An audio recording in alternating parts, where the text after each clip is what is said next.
안녕하세요. 10월 30일 목요일 매일 성경 말씀 묵상 시간입니다. 오늘 함께 읽고 나눌 말씀은 역대하 35장 20절에서 27절입니다. 새 번역으로 함께 읽겠습니다. 이런 모든 일이 일어난 뒤 곧 요시야가 성전 정돈을 마치고 난 뒤에 이집트의 느고 왕이 유프라테스 강가에 있는 갈그미스를 치려고 올라왔으므로 요시야가 그것을 막으러 나갔다. 느고가 요시야에게 전령을 보내어 말하였다. 유다의 왕은 들으시오. 왕은 왜 나의 일에 관여하려고 하오?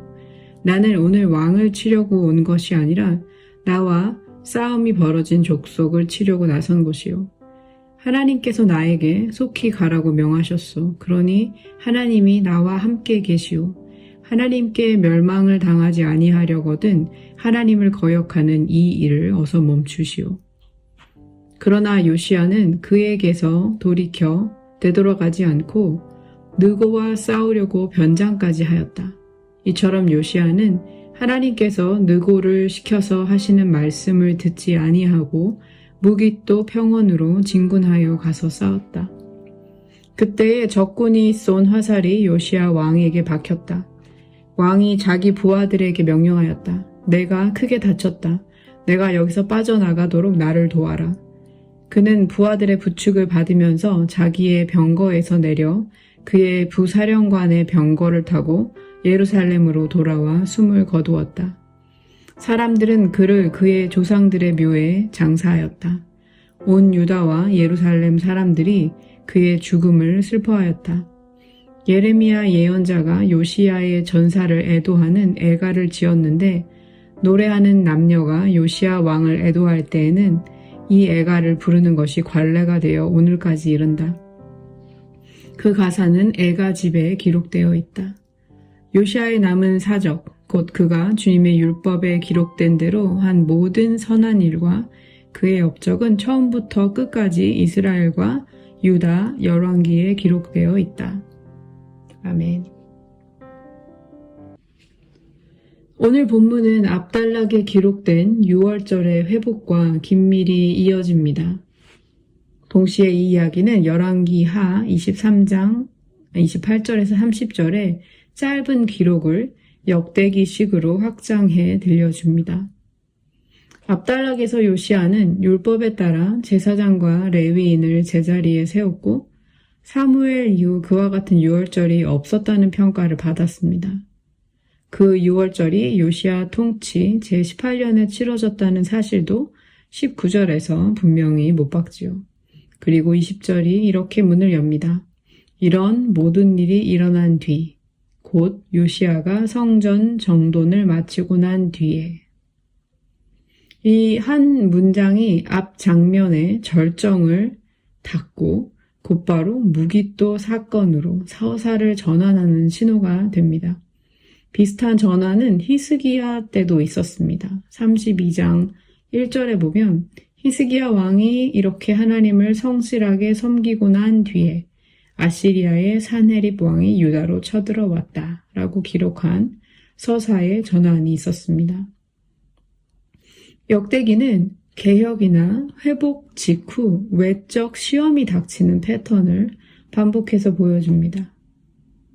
이제 오늘의 본문의 이해를 돕기 위해 시대적 배경과 또 지리적인 정보를 간단히 정리하겠습니다. 혹시 지도를 보실 수 있다면 함께 찾아보시는 것도 도움이 될 것 같습니다. 오늘의 본문의 시기적 배경은 주전 609년 무렵입니다. 아시리아는 몰락하고 바벨론이 부상하던 시기였습니다. 이집트의 느고 2세는 아시리아의 자녀 세력과 연합하여서 유프라테스 상류의 유충지인 갈그미스로 북상해 바벨론과 맞서려 했습니다. 무기또는 예루살렘에서 북쪽으로 약 120km, 이스라엘 골짜기 남단의 교통과 군사 요충지로서 비아 마리스라고도 불리는 해안 대로가가 갈멜 산맥을 만나 내륙으로 꺾이는 관문에 있습니다.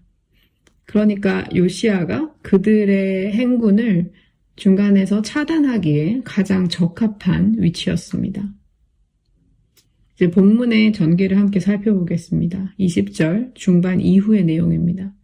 이집트의 느고 왕이 유프라테스 강가에 있는 갈그미스를 치려고 올라왔으므로 요시야가 그것을 막으러 나갔다. 여기서 갈그미스를 치려고 올라왔다는 말은 성읍 자체를 점령하겠다는 의미라기보다 그 전선에서 바벨론과 맞붙으려는 북상으로 이해하시면 자연스럽습니다. 그리고 다시 이야기의 무대는 곧 무깃도로 좁혀집니다. 요시야가 그것을 막으러 나갔다는 말은 맞닥뜨리기 위해 출정했다는 군사적인 표현입니다. 곧 갈그미스로 향하는 이집트와 그 길목을 차단하려는 유다의 충돌 구도가 형성된 것입니다. 21절과 22절은 이집트의 느고 왕이 유다와의 접전을 피하기 위해 보낸 전갈의 내용을 기록하고 있습니다. 나는 오늘 왕을 치려고 온 것이 아니라 나와 싸움이 벌어진 족속을 치려고 나선 것이요. 하나님께서 나에게 속히 가라고 명하셨소. 그러니 하나님이 나와 함께 계시오. 하나님께 멸망을 당하지 아니하려거든 하나님을 거역하는 일을 어서 멈추시오. 느고 왕은 요시야 왕에게 나는 오늘 왕을 치러 온 것이 아니다 라고 말합니다. 곧 상대는 유다가 아니라 바벨론이라는 뜻이죠. 이어서 하나님이 나와 함께 계시니 하나님을 거스르지 말라고 하면서 유다의 개입 자제를 요구합니다. 그런데 이런 전갈의 내용에 대한 반응이 이제 무엇보다 중요한데요. 이 상황에 관한 설명을 22절이 하고 있습니다. 제가 읽도록 하겠습니다. 그러나 요시야는 그에게서 돌이켜 되돌아가지 않고 느고와 싸우려고 변장까지 하였다. 이처럼 요시야는 하나님께서 느고를 시켜서 하시는 말씀을 듣지 아니하고 무깃도 평원으로 진군하여 가서 싸웠다. 역대기는 느고의 말을 실제 하나님의 말씀으로 평가합니다. 말하는 이, 즉 하나님의 뜻을 알리는 통로가 이방 땅의 왕이라도 그 말이 하나님의 말씀이 될 수 있다는 사실을 오늘의 본문은 보여주고 있습니다. 그리고 그 하나님의 말씀을 분별하지 못하고 다른 선택을 한 요시야 왕의 모습을 아주 자세하게 기록합니다. 여기서 잠시 이 본문 역시 역대기 전체에서 보여주었던 분명한 반복적으로 나타나는 서사의 패턴을 담고 있다는 사실을 알 수 있습니다. 패턴은 이렇습니다. 먼저 하나님께서 말씀하십니다. 그리고 왕은 그 말씀에 반응합니다. 그리고 그 반응의 결과는 역사로 드러납니다. 복잡한 정치와 국제사회에 관한 이야기처럼 표면적으로는 그렇게 보이지만 역대기는 하나님의 뜻을 거스른 사람의 결정이 어떠한 결과, 역사적인 영향력을 갖고 오는지를 지속적으로 보여주고 있습니다. 다시 본문으로 돌아가서 이제 요시야의 그 결정 이후에 보여지는 전개되는 전투 장면은 굉장히 짧고도 그러나 명료합니다. 요시야는 변장을 하고 나갔고 이름을 알 수 없는 무명 궁수의 화살에 맞아 중상을 입습니다. 이 모티프는 열왕기상 22장의 아합의 이야기를 자연스럽게 떠올리게 합니다. 요시야는 중상을 입은 상태에서 부사령관의 병거를 타고 예루살렘에 후송되었지만 결국에는 숨을 거두게 됩니다. 그리고 그는 조상들의 묘실에 안장됩니다. 22절을 보면 예레미야가 그를 위해 애가를 지었다고 기록합니다. 여기서 애가는 우리가 아는 특정 책명을 가리키는 것이 아니라 어떤 상실과 장례 때에 공동체 전체가 공적으로 부르는 일반적인 비가, 그러니까 슬픔의 노래를 뜻합니다. 이어서 이 애가를 부르는 것이 관례가 되어 오늘까지 이르고 그 가사는 애가집에 기록되어 있다라고 표현한 것은 요시야의 죽음이 공동체적인 기억 장치 속에 보존되었다는 것을 의미합니다. 성경은 요시야의 죽음을 다른 왕들처럼 조상들과 함께 잠들었다는 평화로운 결말로 처리하지 않습니다. 전장에서 화살에 맞아 죽은 사실을 그대로 기록해 그 비극의 깊이를 있는 그대로 전달합니다. 하지만 예레미야가 만든 공동체가 함께 부른 애가가 그의 죽음을 모든 이의 기억 속에 남기면서 신앙 안에서 큰 신학적 의미로 이어지게 하는 것을 볼 수 있습니다. 마지막으로 26절과 27절의 종결부입니다. 마지막 요약에서 성경은 그가 주님의 율법에 기록한 대로 그가 한 모든 선한 일과 그의 업적은 처음부터 끝까지 이스라엘과 유다 열왕기에 기록되어 있다라고 말합니다. 여호와의 율법에 기록된 대로 행한 그의 선한 일이라는 평가에서 선한 일은 언약적인 인애와 신실함을 뜻하는 우리도 종종 들어보는 히브리어 헤세드의 단어입니다. 언약적인 인애, 충성을 뜻하는 말이죠. 요시야의 생애는 율법책의 발견과 언약의 갱신, 또 6월절의 회복을 통해서 분명히 통치의 총평은 분명 긍정적이라고 볼 수 있습니다. 그러면서도 역대기는 하나님의 말씀과 그에 대한 왕의 반응, 그리고 그 결과로 전장에서의 죽음이라는 이 역사의 리듬을 이 장면 속에 또렷하게 남깁니다. 요시야 왕의 경우는 하나님의 말씀으로 평가되는 느고의 전가를 듣고도 그것을 받아들이지 않고 곧바로 이제 전장에 싸우러 나갔고, 그리고 그것은 무기또에서의 비극으로 이어지고 결국은 죽음을 맞이하게 되었죠. 35장 1절에서 19절까지의 6월절에 대한 어떤 전면적인 회복과 그 이후에 이어지는 20절에서 27절까지의 무기또의 사건은 이 모든 일 후에 라는 문구로 연결이 되어 있습니다. 앞부분은 율법을 듣고 그대로 행한 내용, 그리고 그 이후의 내용은 오늘의 본문이죠.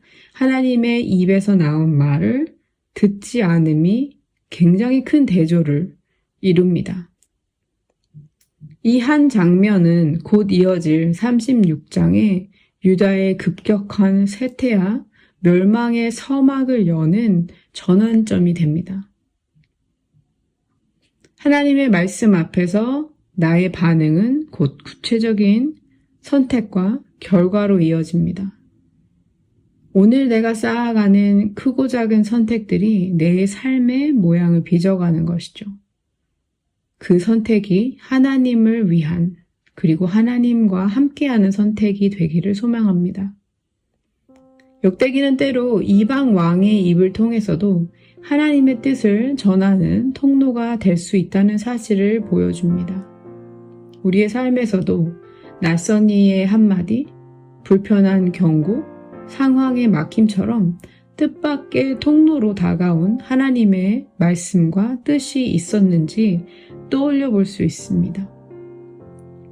또 마지막으로 6월절의 회복 직후에 드러나는 무기또의 비극은 우리의 연약함을, 인간의 연약함과 부족함을 숨김없이 보여줍니다.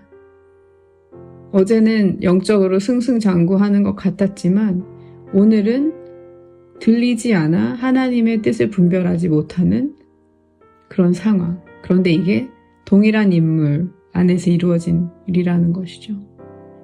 그래서 오늘도 우리는 성령님의 도우심을 구하며 말씀 앞에서 작은 순종 하나를 선택하고 또 그 선택에 하나님께서 복 내려 주시기를 기도하게 됩니다. 오늘 나눈 말씀을 함께 생각하며 기도하겠습니다. 하나님 아버지, 오늘 본문을 통해 엄청난 개혁과 회복을 경험하고도 너무나 쉽사리 무너지는, 넘어지는 우리의 연약함을 발견합니다. 우리에게 말씀 앞에서 올바른 선택을 할 수 있는 지혜를 주십시오. 오늘 내가 쌓아가는 크고 작은 선택들이 하나님을 위한 그리고 하나님과 함께하는 선택이기를 간절히 간구합니다. 뜻밖의 통로로도 주님의 뜻을 우리에게 알려주실 때 목자의 음성을 아는 양처럼 멈추어 들을 수 있는 마음과 분별력을 허락해 주시고 그 자리에서 겸손하게 그 작은 순종의 한 걸음을 내딛게 하여 주십시오. 성령님, 오늘 선택해야 할 한 가지를 우리에게 밝히 보여주시고 그 선택 위에 선한 열매를 더하여 주십시오. 오늘도 우리의 신실함이 아닌 주님의 신실함을 의지하며 살아가는 하루가 되게 하여 주십시오. 좋으신 예수 그리스도의 이름으로 기도합니다. 아멘.